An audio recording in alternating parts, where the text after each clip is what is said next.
Bonjour à toutes et à tous et bienvenue dans cette vidéo. J'ai découvert le polyamour. Ah là là, peut-être que tu connais déjà, peut-être que tu es déjà dedans, auquel cas je ne vais rien t'apprendre, mais peut-être que tu, du coup, découvriras ma manière d'avoir découvert ce que c'est, puis ce que j'en pense, étant donné que je suis complètement novice en la matière. Et si tu ne connais pas, eh bien, bienvenue dans un autre monde, j'ai envie de dire, et en même temps, un autre monde bien réel et loin d'être malsain. Yeah. Contrairement à beaucoup de clichés, j'y ai découvert vraiment des vraies valeurs humaines, humanistes et j'ai envie de dire sincères. Bref, je vais t'expliquer dans cette vidéo du coup ce que j'ai découvert et comment ça m'amène à réfléchir sur mes propres relations amoureuses. Et je me surprends à dire mes relations amoureuses, même si pour l'instant, j'en ai aucune. Mais voilà, en tout cas, de voir comment mes prochaines relations vont évoluer. Comment est-ce que je vais me positionner?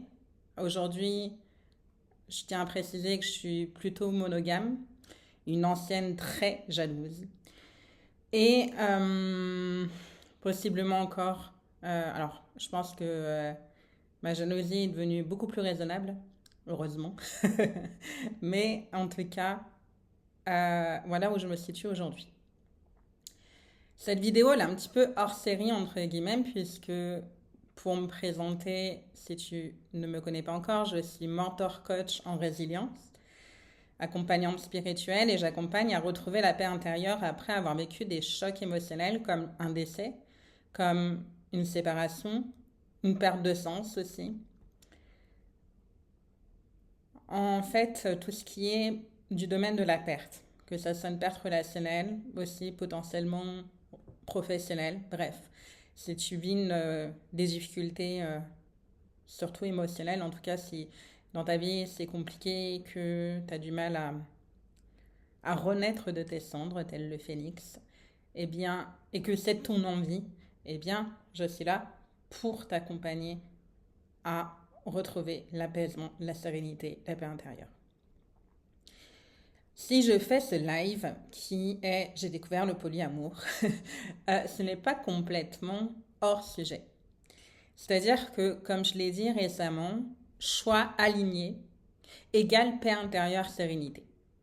Quand on fait des vrais choix qui sont, comment dire, pas forcément conformes à la société, pas forcément conformes aux attentes familiales, et voire même qui peuvent être opposés, mais que nous, on est profondément bien dans ce choix, dans ces choix, eh bien, il y a une paix intérieure et une sérénité qui est là. Et là, presque, j'aurais envie de... Bah, allons-y, je vais l'assumer. J'ai aussi envie de m'adresser aux personnes qui peuvent être dans des relations exclusives, mais qui potentiellement vont voir ailleurs. Encore une fois, pas de jugement. Si tu le fais, si c'est ton cas, si tu le fais, tu as des raisons de le faire. Par contre, peut-être, et je dis bien peut-être, qu'en fait, tu es, entre guillemets, polyamoureux euh, ou que tu serais bien dans une relation libre, en fait. Et l'avantage, euh, à mon sens, c'est le premier, hein, quelque part. L'avantage, c'est que dans une relation ouverte, dans une relation libre, dans le polyamour, le contrat, entre guillemets, implicite, qui n'est pas un contrat écrit, hein, sauf si mariage, il y a toujours un contrat implicite entre deux personnes. Et la plupart du temps, donc vu qu'on est dans un système monogame, la plupart du temps, donc le contrat est souvent la fidélité. Pourquoi on parle de tromperie, d'infidélité? On en parle parce que dans le contrat établi par ces deux personnes à la base, il y a tromperie, il y a du prix. On s'est mis d'accord qu'on allait être fidèle et on ne l'est pas. Et là, c'est là où ça fait des dégâts. Par contre, si on s'est mis d'accord que chacun peut vivre d'autres expériences, d'autres relations d'amour aussi, eh bien là, il n'y a plus ton prix. Il n'y a plus du prix. Puisque les deux sont informés, voire ça arrive aussi, on parle de trouble, voire en plus connecte aussi avec les autres relations du partenaire. Bref, j'ai découvert le polyamour. Qu'est-ce que j'y ai découvert? Je vais te présenter un peu en 3 points. La première chose, c'est que j'ai envie de dire que contrairement à beaucoup d'idées reçues, c'est pas what the fuck, là, c'est pas tout le monde baise avec tout le monde, puis je sais pas trop quoi, enfin si, pourquoi pas d'ailleurs, mais en tout cas, c'est pas malsain. Au contraire, comme je viens de dire, les choses sont claires, les choses sont transparentes. Ce que j'y ai vu, puisque donc j'ai découvert ça, ça fait plusieurs années que je chemine sur le sujet, puis là je suis allée à mon premier café polyamoureux. Et ce que je vois à chaque fois, quand je discute avec des personnes qui vivent ça, déjà, c'est la communication, la transparence, finalement la sincérité, l'honnêteté de leur propre désir et aussi l'honnêteté par rapport à l'autre. C'est ce que je viens de dire. Et le point que je veux vraiment mettre en évidence, c'est que, et j'en ai parlé dans d'autres contenus, dans des enseignements bouddhistes, j'ai pu apprendre, et c'est quelque chose que j'ai développé ces dernières années, même s'il me reste du chemin, on en a tous à faire, hein. La différence entre amour et attachement. Et la différence qui est dans l'amour et dans l'attachement, je te rassure, 99% des relations, peut-être plus, marchent sur l'attachement. Il y a de l'amour, mais mélangé avec de l'attachement. Donc, l'attachement, c'est quoi? C'est vouloir posséder l'autre pour son propre bonheur. Donc, c'est finalement, j'ai besoin de toi. C'est en fait, je veux que tu me rendes heureux. Bref. Et donc, je veux posséder l'autre. Je veux l'autre pour moi. Alors que l'amour véritable, tel que défini dans l'enseignement bouddhiste, c'est, et accroche-toi bien si tu découvres cette notion, c'est vouloir le bonheur de l'autre, que ce soit avec toi ou sans toi. L'amour véritable, c'est celui qui peut dire, oui, je t'aime, mais parce que je t'aime, je veux que tu sois heureux, et si c'est sans moi, eh bien c'est ok. Et presque, parce qu'il y a ça aussi, je me réjouis pour toi. Parce que si tu es heureux sans moi, alors oui, on est d'accord, potentiellement, ouais, c'est quand même costaud. Eh, on n'a pas dit que ça serait facile. Bref, et donc du coup, dans le polyamour, ce que je vois, ce que je constate, c'est pareil pour les relations libres d'ailleurs, c'est qu'il n'y a pas cet attachement à l'autre de je veux que tu m'appartiennes et je veux j'ai besoin de toi, puis il faut qu'une relation, et puis surtout ne voir absolument personne d'autre, et puis bref, voilà. Je dis pas que c'est bien, que c'est mal, hein. Encore une fois, chacun fait ce qui est bon et juste pour lui. J'expose juste ce que moi j'ai vu dans ce monde-là. Et moi, en tout cas, ça m'a vraiment amené à la question de est-ce que finalement, ceux qui pratiquent le polyamour, le couple libre, etc., est-ce qu'ils n'auraient pas, entre guillemets, tout compris, en tout cas l'amour véritable, tel que enseigné dans les pratiques bouddhistes? Je dis pas que c'est le cas. En tout cas, ça m'a questionné parce qu'en tout cas, il y a vraiment ce truc-là de bah oui, en fait. Et d'ailleurs, dans le café polyamoureux où je suis allée, il y avait un sujet qui était, en fait, on a commencé à faire un tour de table, puis après, on s'est mis en sous-groupe par thème. Puis, moi, j'ai choisi d'aller dans le thème de la compersion. Est-ce que tu sais ce que c'est? Comme quelqu'un l'a dit dans le café, eh bien, il n'y a que nous qui savons ce que c'est. Et pour preuve, effectivement, la compersion, c'est se réjouir du fait que l'autre soit heureux avec d'autres personnes. Waouh! Voilà, donc on revient à la notion d'amour véritable telle qu'enseignée dans le bouddhisme, hein. Il y a quand même des grosses similitudes. Tu me diras ce que tu en penses dans les commentaires, mais quand même des grosses similitudes. Et donc, du coup, je suis allée dans ce groupe-là, Compersion vs jalousie, comment vivre la jalousie aussi quand l'autre a d'autres relations. Alors, l'essence même du truc, c'est que c'est pas qu'ils s'en foutent, loin de là. Ils vivent aussi des moments de jalousie, dépendant des personnes, mais ils décident de passer au-delà, d'aller au-delà de ça, puis de se remettre en question aussi. Pourquoi je ressens de la jalousie?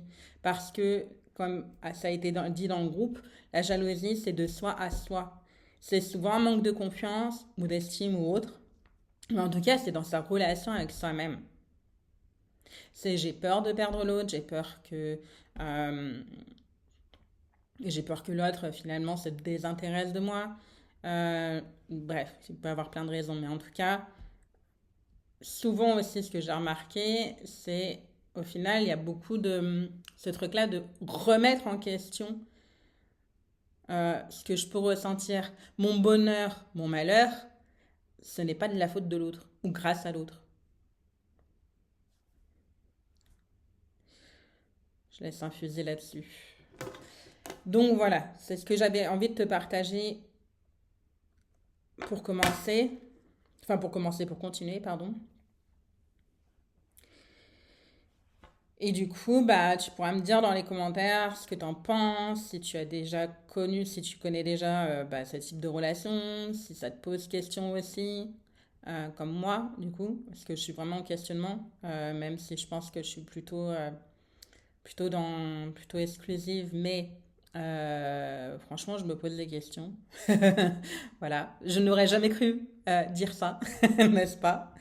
Euh, j'étais même à des extrémités où je voulais pas que l'autre voie ses copines, ses amis, ou avec lesquels il avait pu avoir des ambiguïtés, quoi. Ça me rendait malade, en fait, vraiment. J'étais profondément mal quand si l'autre voyait une personne avec qui il avait pu avoir des affinités plus, quoi. J'étais vraiment mal, même s'ils n'étaient pas tout seuls, hein. Et voire même, j'en ai été malade au point où en fait, bah, je vais le dire, hein, je vais être honnête et oser me montrer vulnérable, mais j'interdisais même à l'autre de voir cette personne-là.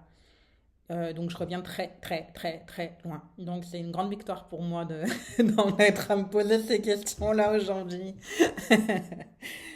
Euh, l'autre chose, l'autre point surtout qui a été mis en exergue, je trouve, dans le café à polyamoureux où je suis allée, dans ce groupe d'échange.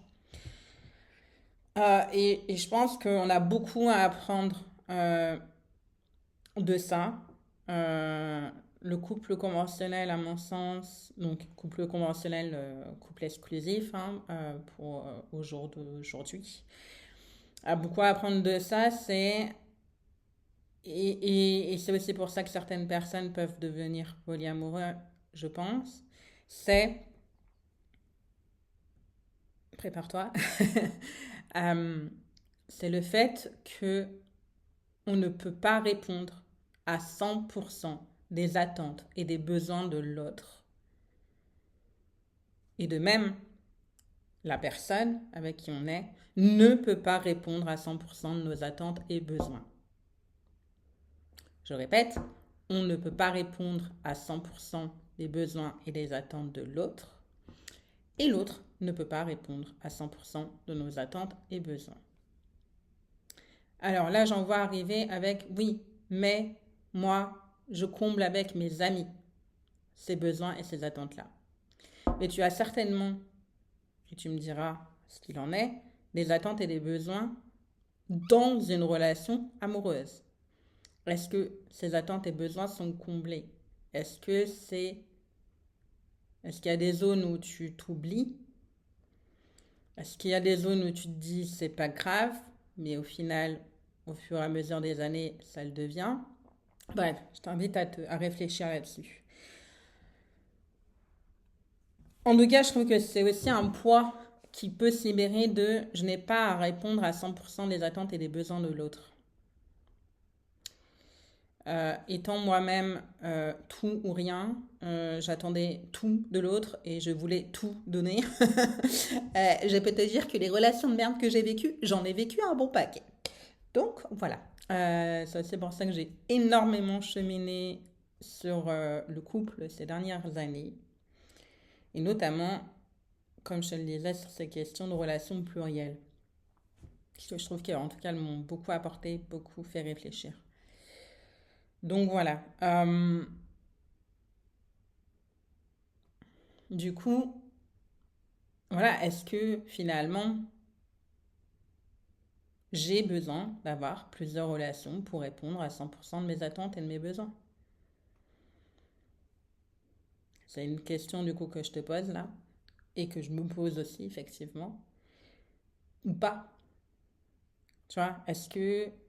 Ou comment je me situe, comment je me positionne là-dessus? Voilà, en tout cas dans cette vidéo, j'avais à cœur de te partager ce que j'avais découvert dans le monde des polyamoureux. Et j'insiste là-dessus parce que je sais qu'il y a beaucoup de clichés. Puis il y a même des gens, et j'en ai connu, hein, j'ai une ancienne amie qui m'avait dit ça, et je trouve ça hyper injuste. Ouais, mais c'est pas de l'amour. What? Moi, je suis désolée, mais ce que j'observe chez eux, c'est un véritable amour, justement. C'est l'autre ne m'appartient pas. Je n'appartiens pas à l'autre. Est-ce que, et là je te pose cette question à toi, est-ce que pour ma part, j'ai déjà répondu depuis un moment, est-ce que le véritable amour, c'est pas de se laisser libre d'être et de laisser l'autre libre aussi d'être et de faire? Est-ce que l'amour, c'est vouloir imposer des choses à l'autre, le garder dans une sorte de cage dorée, qui est quand même une cage? Quel est le véritable amour? Et quel est aussi le type d'amour que toi, tu as envie de vivre? Peut-être que tu te sens de vivre aujourd'hui.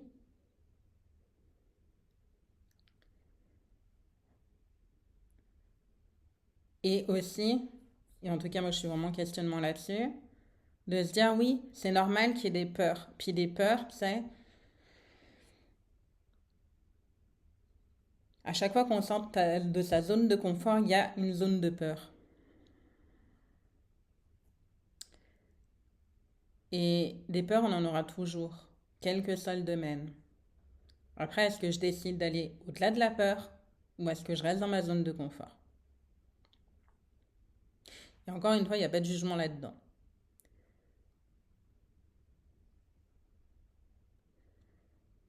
Voilà, donc je t'invite vraiment à cette fin de vidéo à te questionner sur ton vrai choix, comme je l'ai fait dans un post récemment. Quel est ton vrai choix? En tout cas, te questionner, est-ce que voilà, ton mode relationnel, ton cadre relationnel te convient? Est-ce qu'il y a des choses que tu as envie d'explorer?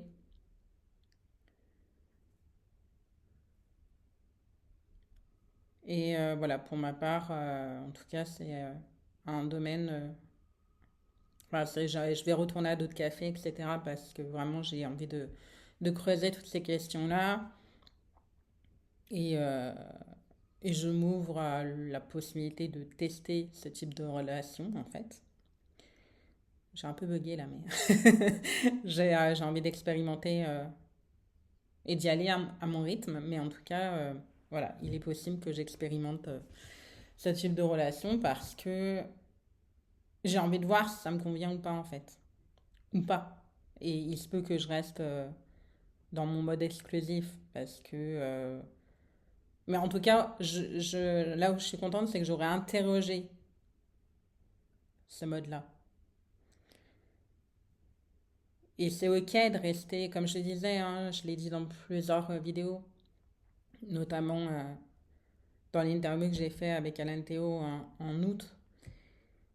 Et quel que soit le domaine, en fait, c'est que si boulot, métro, dodo, marié, trois enfants, la piscine, le chien, bref, en gros, si les normes de société et tes normes familiales te conviennent, te satisfont, ne change rien. Si tu es bien là-dedans, change rien. Par contre, si tu te questionnes à savoir si telle ou telle chose te conviendrait mieux ou pas, moi, pour ma part, c'est là-dedans dans lequel je t'accompagne effectivement aussi dans mes accompagnements. Retrouver la paix intérieure, c'est aussi, bah, comme je te disais tout à l'heure, être en cohérence avec ses choix et qui correspondent à qui on est véritablement. Donc voilà. Euh, c'est ça, je réfléchis si j'ai envie de te partager quelque chose avant la fin de cette vidéo.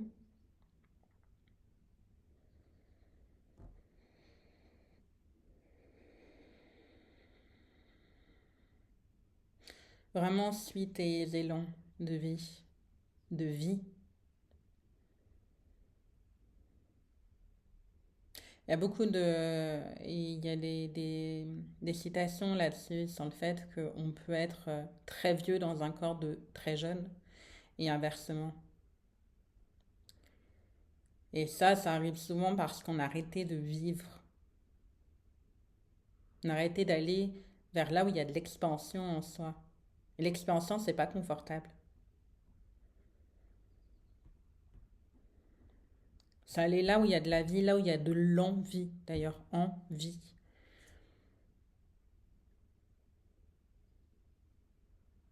Donc voilà, si tu te questionnes aujourd'hui sur ces sujets, je ne peux que t'inviter, t'inciter à te renseigner sur le sujet, à écouter des interviews. Il y a Esther Talifet qui a fait toute une série de sortes de groupes de parole filmés sur le sexpo. Donc c'est parfois relié aussi au polyamoureux. Souvent, il y a des liens très forts entre les deux. Donc, euh, donc voilà, et du coup, tu pourrais aller voir cette série de vidéos-là qui sont vraiment très très bien faites. En tout cas, je t'invite vraiment à, voilà, si tu es tombé sur cette vidéo, c'est peut-être pas pour rien, c'était à la fin, au bout des 22 minutes, encore avec moi. Je t'invite, voilà, si ce n'est déjà fait, à aller vraiment t'informer sur le sujet, tout ça, tout ça. Et puis, bah, je t'invite à me dire dans les commentaires comment tu as trouvé cette vidéo, qu'est-ce qui a résonné avec toi, si tu es déjà dans ce type de relation ou pas, et à me dire, bah voilà, qu'est-ce que tu as pensé de ce que j'ai pu dire. Voilà, en tout cas, c'était avec joie. Ce que je peux te dire pour finir, c'est que si tu vis actuellement une période difficile et que tu as une détermination à retrouver ta paix intérieure, ta sérénité, eh bien, tu peux me contacter pour un rendez-vous offert, un one-to-one. Le but, c'est de t'offrir un espace d'écoute de ce que tu vis, puis de te questionner sur tes objectifs, tes envies, et puis à la fin, je te proposerai un plan d'action personnalisé que tu seras libre de suivre en autonomie, ou bien dans lequel tu peux choisir que je t'accompagne. Donc du coup, pour en avoir fait quelques-uns maintenant, tu as tout à y gagner puisque du coup tu pars avec un plan d'action, donc avec des clés en fait pour aller mieux.